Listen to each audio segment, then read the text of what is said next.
hello, Planets. Thank you so much for joining me today. I am here live again as part of a challenge that I'm doing with Ecamm and Capshow, where we Who Dare Stream, where we just go live, do all these different challenges. And today is a live stream interviewing someone. And so I have actually connected with one of the challenge participants from this Who Dares challenge, Who Dares Streams challenge. And so I checked out her Instagram as well as her YouTube page. And for those of you who may be new to me or who have been following me for a while, I want to inject more creativity into my daily routines as part of self-care and well-being, and just adding a little bit of fun. And so if you saw the starting soon message, have you ever wanted to start watercoloring but too scared or do not know where to start? So if you are here with me on live, whether you are on Instagram, hello, or on the YouTube, please say hello in the chat so I can bring you up. So a few people here on Instagram, thank you so much for joining me. So without further ado, if you want to add some creativity and some fun into your daily planning, as well as maybe add some artistic flair to your daily pages, and maybe for as a dashboard or your monthly cover page, why not try watercoloring? But where do we start with all these great experts out there and all these pretty things that you see on Instagram or on Pinterest? It can be quite overwhelming. So we have Neha. Hello, Neha. Nice to see you. Thank you so much for joining me. Tomorrow, Mama Mitad. Hello, nice to see you. Thank you so much for joining us on YouTube. So without further ado, I want to introduce you to a new friend, new streaming friend of mine, Erika of Flux Imagery. Now, she is on Instagram as well as YouTube and so many other things like memberships, but I'm going to pop her on and so we can say hello to her and make sure we can get some expert advice on where to start if we want to, if and when we want to start adding some creativity and flair to our daily planning. So let us welcome Erika. Hello, Erika. Thank you so much for Hi. joining me. I appreciate you. We are Hi. Thanks both for having me. time short. You know, we have children and trying to fit this little challenge in. So I Yeah. appreciate you taking the time. So I just want to quickly show everybody your Instagram page before we have a little bit of a chat.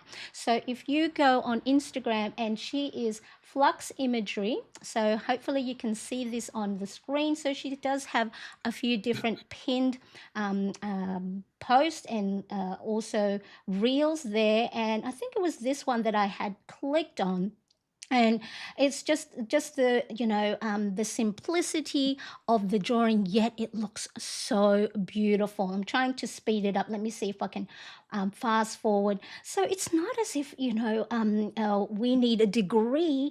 I know the way she's drawing that it's like shapes. I know for a lot of the artists out there, they talk about shapes, and then but I don't know where to start. And so we can just actually watch her reels and follow along and create the same shapes. And who knows, we might also be wonderful watercolorists and artists like Erica. So I do, it's, and also I have found that it's quite therapeutic watching her drawing and then filling in the beautiful drawing with watercolors. But if you're like me, I don't know where to start. So I'm hoping that you can help us out. But before you help us out with what to, get, I guess, what tools, just introduce yourself a little bit and let our viewers know more about you and what they can find on your Instagram as well as your YouTube channel and what Flux Imagery is all about. Thank you. Well, thanks for having me again. My name is Erika Barika, and I absolutely fell in love with watercolors, but I was intimidated for a really long time. I just kind of stayed on the sidelines, and I too wasn't sure where to start. And I always heard that it was the hardest medium. So I stayed away from it for a long time. And I knew that I didn't want to do like really fine art type work with it. I love illustration. I love Disney and Pixar and things like that ever since I was little. I love that kind of style. So I wanted to do something simple, but I wanted to have watercolor in that, and I didn't see anything that was really merging the two. So I was just really intimidated, and then I like got a whole bunch of books, and I just started devouring information, and I just started doing it myself. And just like understanding how the paint works with the paper, with the pencil, because I love to draw and do it. But it's the whole mix of this. It's the trifecta of the paint, the paper, and the water, and really figuring that out. But it's not that difficult. It The best part about it is that it's you can't really control it.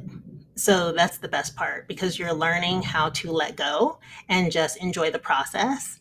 And then you get those surprises, and it's just really, really fun. And you can never really duplicate what you just did. So yeah, I really love it. I was working in corporate, and eventually, like, I'm a mom. I have two little girls, and I was just doing the whole grind. Like, I was working, I was going to pick them up, I was coming back home, doing food and bedtime, and then just starting it all over again. And it just, my creative time just kept getting smaller and smaller and smaller. And I'm like, okay, what's going on here? I need to have that part that still connects to me and isn't just, getting the daily adult tasks done. And so I went back to watercolor, and I was like, how can I fit this into my day? And it's so easy because you can just easily, like, that's the best part about this medium, is that you can put it down and you can come back to it later. You don't have to worry about paints, turning into plastic and then you can't use it again. Like, you just have to reactivate your paint with water, and you can come back to something that you were working on whenever you get interrupted by whatever, crying baby or something like that. You could just put it down and come back to it. So I love that. So I didn't have any creative time. And eventually I just said, okay, the only time that I really have to create while I'm at my corporate job is to do it during my breaks and lunches. And so I just went and I ate while I was, during my work shift. And then when it came to my breaks and lunch, I finally just had brought all my supplies, like a little bit of supplies, to the workplace. And it was really intimidating because, I mean, this is a corporate setting. No one Mhm. does that. So I'm like, okay, but what's more important?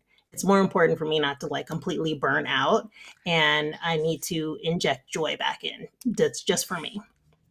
So I did, and I went down into the fishbowl cafeteria, and everyone could see, and I didn't care. And I just had my little a bit of paint and my little paper, excuse me, and I just drew and I painted, and just immediately, like not even 5 minutes, I forgot where I was. And I was just already in a flow, and it was just amazing. And I'm like, okay, I'm never going to stop doing this again. It has to be a part of my life. It just has to be what I do. And so I've fallen in love with it so much, and it's completely changed my life. Like, now I am a full-time artist, and I just absolutely love it. I have an art membership, and I just, like, I want everybody to be um, affected by watercolor. So I try to be the resource that I wish that I had. Oh, I love that so much. I love hearing this. So, for those of you who might not know, Erica and I actually just met, talked to each other. Today we've seen each other on chat and liked each other's post in this challenge. But it's just, I love the foundation of why you wanted to do it, because that is pretty much what the ethos of what my channel and my content is. We need to start to make sure we are injecting fun, we are looking after ourselves, we are doing things that's intrinsically motivational, that is not for anyone else, to ensure we are not burning out. And I love that we can do these watercoloring activities between breaks, between lunches, because I always say, look, back in my 20s, I used to say, oh, well, I'll rest when I'm dead, type thing, where now, as someone who's entered her 50th year, it's so important that we find the time, that we don't feel guilty about it, that we, think that it is, we're doing, that there's no time for it. We can make the time, especially if we doom scroll, we know we have enough time to be able to do these sort of things.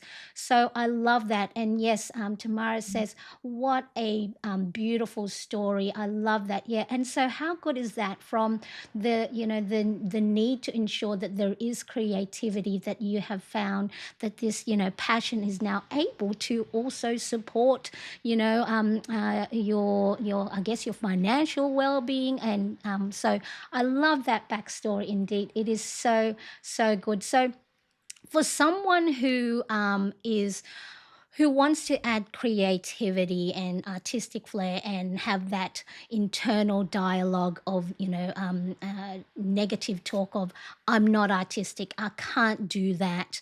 What would be your tip for someone who's never picked up a brush, who's just afraid that they'll, make the wrong markings? What would be that mindset that you would say to that person who loves prettiness, who loves embellishing? Because a lot of my viewers love to, colors, washi tapes, stickers. So there's that inner child that we want to create beauty with our planners and not just have it as a functional thing. What would you say to those, someone who wants to step beyond that and add some artistic flair, but then they go, oh, I'm have that already, that dialogue of, I'm not good at it or I'm not artistic? What would you say to that person? I would say give yourself some grace. If you can write, you can draw, you can paint, you can do it. I really feel like that's just something intrinsically that we just all have, that we're all creative on some level. So I would say to push past that identity of feeling like that's not me, I can't do it. Yes, you can prove yourself wrong. All you need to do is just try and see what happens. So I really just think that you can just give it a go. Just see what happens on the paper and just try. And I think you'll surprise yourself. And those who are new to watercoloring or drawing or even painting, really, they don't have to start with the beautiful, fairy tale characters that like you have on your pages. They can, I guess, start off with simple shapes and simple, combinations of just your primary colors. Because that's one of my fear is I don't know how to use color properly apart from your Roy G bib. A lot of my Mhm, planner mhm, pages is your red, orange, yellow, green, blue, violet, and indigo, and that's it. And I'm too mhm. afraid of, oh, what if that color doesn't go well? So I love that. So just try, and you'll never know where it'll take you, and you'll be able to create a great community like you have in Flux Imagery. Because I did have a look at the your website and your membership, and people having a go and watercoloring at the same time as everyone else. I really love that. No, so for someone who had now, I know I am creative and I am artistic in a way that I'll do all the simple stuff. I've got brushes and I've got paints and all these things. So can you tell our viewers who want to start, but if they go to the shop and it's like even like an art shop or even one of these stationery shop or variety stores, what's the first few things they need to just get going without having to have that fear of, what if it's the wrong stuff? Do I have to buy a really expensive brush? Do I have to buy the most expensive watercolors?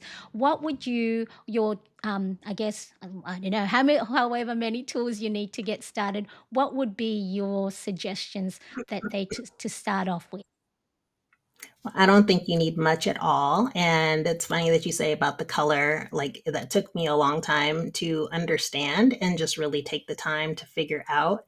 It's really not that difficult. Once you understand how the colors come together, then all that hesitation and just like being stuck goes away.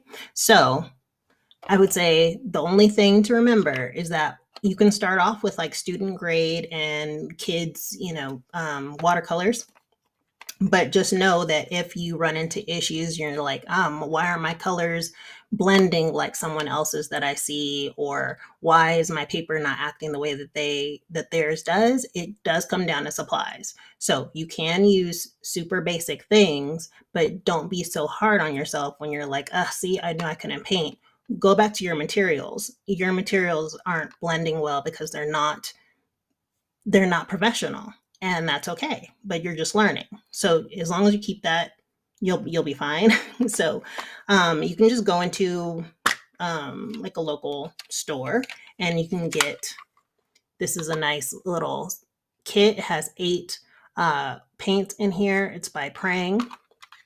And so I remember painting with this as a kid, and they give you everything that you need, like the whole base of the colors. You'll have your Roy G. Biv. You have red, orange, yellow, purple, green, blue.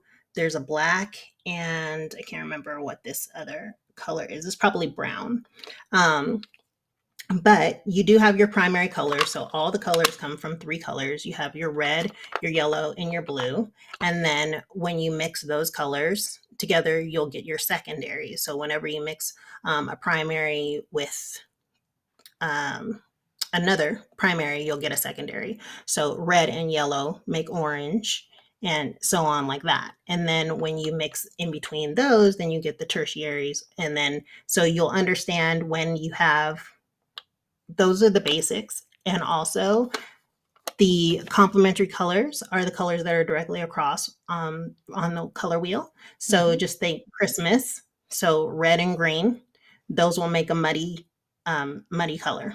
Anytime you mix the the primaries together, I mean the complementary colors together, you're going to get a muddy mess. So we have Christmas, so that's red and green.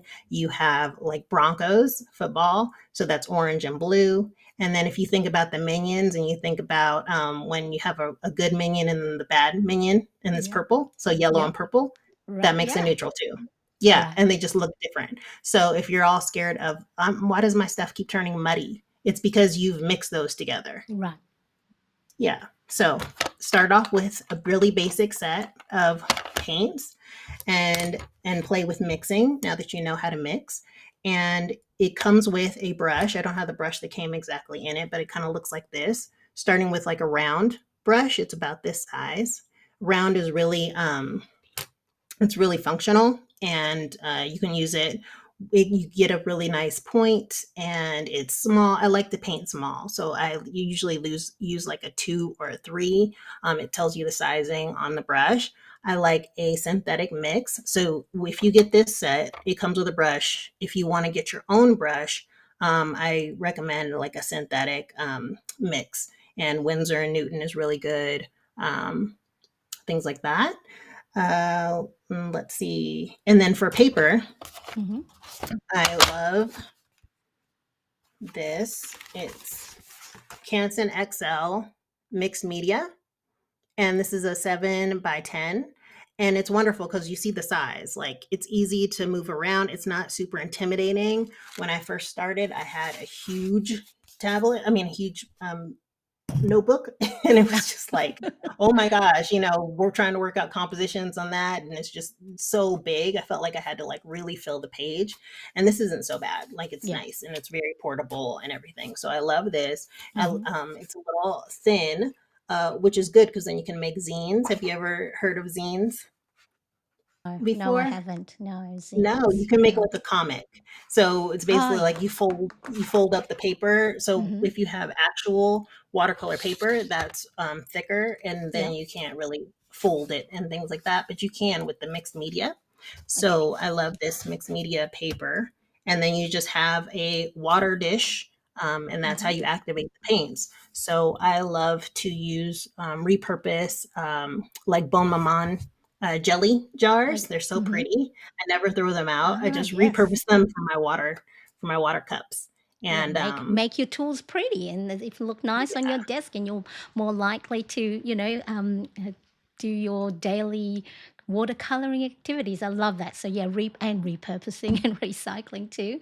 Now, for those of Yeah. you that are watching and want to get these things, I'll make sure to add in the description the tools that Erica spoke about. So then that way I'll go have a look on Amazon to see to make sure we can link that. And so far we have, you've talked about brushes, size 2 to 3, a synthetic one, and then we talked about your paper mix. Well, no, actually, the first one was, of course, watercolor. Can't read my own writing, tiny little writing here. So watercolor, and we don't have to start off with an expensive one. So and then brushes, and then of course, a mixed media. Paper, because I normally would go, look for the watercolor, and yeah, you're right, they're quite thick. Because I'm just thinking for my viewers, you know, because we like to embellish the monthly cover pages of our planner, and sometimes, really thick page, and if we have more than 1 month per in the planner, that can get quite thick, and it's hard to close your planner. So you'd suggest a mixed media. Hmm. Yeah. Okay, excellent. And Yeah. now, anything else that someone would need to start off, their very beginner friendly watercoloring? You need a paper towel. A Oh, paper towel is your best friend when you're mm-hmm, painting too. You dab the brush off on the paper towel. You always want to test your colors first and make sure you don't have too much water in your brush, because then that could flood what you're painting. Like sometimes I'll be painting, and I'm always looking right here to see if there's a big water droplet hanging out, mm-hmm. because if I'm painting and then that water Oh, droplet falls, it yes. just floods everything that I'm doing. So just a lot of things to be aware of, but it's really not intimidating at all. It's really fun. And I guess the more you do it, those are the things you start to see yourself when you are. I guess I was talking about painting my doing my manicure when I first started. I used to Oh flood my the brush gosh. with lots of nail enamel, and it's like blob, and then of course you've got a lot, and then while you're doing your other nails, it starts to go onto the side of your thumb. Exactly. Yeah. So the more we do it, the more Mhm. practice, and the more fun, and not be hard on ourselves, and not think of perfection, and just taking that little step. And would you say too that watercoloring is a great mindfulness activity, where Mhm. it brings you back into the present moment? And how has that helped you, as well as, I guess, a mom who's a busy mom and trying to also manage this business? How does that also relate as part of your self-care and mindfulness? It's wonderful. It also helps me. It's a reminder for myself, and it's a reminder for my girls that it's okay to take a break and just um, zone out. Like you really just zone out and just really appreciate the simple things. I mean, it brings the appreciation for things like so it just expands it, because you're sitting there and you're just paying attention to what's happening on the paper, and it's like these colors are mixing, this whole world is happening, just everything, like even just hearing it when you're painting, and just those little sounds, those little ambient sounds are soothing, Yes. the little Mm. clink clink clink when I'm mixing my paint off in the water, and then the repetitive strokes, it's just Yes. so nice. And it's the things that when you just speed up, you just forget about those things, and you don't have a time to really appreciate it. And it just really recenters you. And I love it. And of course, one of the most beautiful thing about artistic and hands-on paper thing as well, and watercoloring. At the moment, I'm doing a very basic paint by numbers, but it's not AI. And I was Oh my asking gosh. my husband the other day, why am I seeing all these crocheting account? I mean, I love crocheting, but it's because you cannot replicate that, like the Mm-mm. art of putting brush to paint to paper, and just and then that mindfulness. It's We remove ourselves. Look, I do use AI to help me with my content creation, but I need to step away from that for my own well-being and self-care, and find something that's just joyful. And one of the things I know that's quite rewarding for me is seeing something that I want to create or I want to make, do it, make a lot of few mistakes along the way, but then at the end, when I see the product, it's like, actually, that's not bad, for someone Mhm. who's new to this. And so the more we do it, then of course, the better we'll be at it. But it's not so much about having a perfect artwork, it's having a work No. that satisfy you and gives you that joy that you did that, you made that. So I love that part of watercoloring, and that artistic and mindfulness angle that we can take from it. Hello, Robin, nice Mhm. to see you. Thank you so much for joining us. Now, Hi. I do appreciate you so much being here. So let me just quickly, so Erica is on Flux Imagery, so she's got their handle there on Instagram as well as on YouTube as well. So make sure you go follow her. There's she also, I think, does some digital planning and bullet journaling and things like that. So make sure, have a look. Now, I appreciate you so much, Erica. Before we go, as someone who uses artistic not just for your work, but also, like you said, as a way to have your me time, someone who might still go, you know what, it's probably, I don't know if it's for me. I've never been an artistic or creative person. What would you say to that viewer, or that person who does love these things, but just have got that brick wall that it's too hard? Or is it too hard? Is it, what tip can you give them to just have a go at it? What would be your number one tip for not just my viewer, but also your viewers? I'm a stickler. I'm like, it's not too hard. You can do it. Basically, just start. I want you to find a paintbrush around your house. I'm sure you have something that you can just dip in water. You could even, I mean, if you wanted to go crazy and not even have a paintbrush, like literally take it down to its lowest forms. You happen to have some paint, you don't even have a brush, like go outside, get a stick. I don't care. Just get something that you can dip in water, then dip in the paint and run it on paper. That's painting. That's it. Like That's it. literally, these are just give you a better tool to do that thing. So I say go for it, try it. What do you have to lose? You don't have to immediately show this to everyone. Yeah. This is just for you, and just you might surprise yourself. You really might surprise yourself. And it's great when you don't learn too much also, because Yes. then you just tap into the things that you already intrinsically know that you just gravitate towards, and you just keep asking yourself, what if? What What if if? I do this? You never stop doing that. Like even now, I'm like, what if I add a little bit more red there? What if I add more water there? What if I drew a cat next to this person? What if I did this? What if I mix these two colors? Like just the possibilities are endless, and who cares? This is just for you. And if you want to share, Exactly. you can share. Yeah. And you'll never know where it takes you, just like your story. You never know. And so I love that. Look, thank you so much for joining. I do appreciate you being here. And so for those of you who are new to me and new to Erica's page, you can follow us at Flux Imagery, both on Instagram and YouTube, and me, Marianne Cresp, here on Instagram as well as on YouTube. And so I appreciate you all being here. So if you have any questions, make sure to add them in the chat, or in the comment section, and say replay. Appreciate you all being here, and I will see you all in the comment section. Bye, everyone.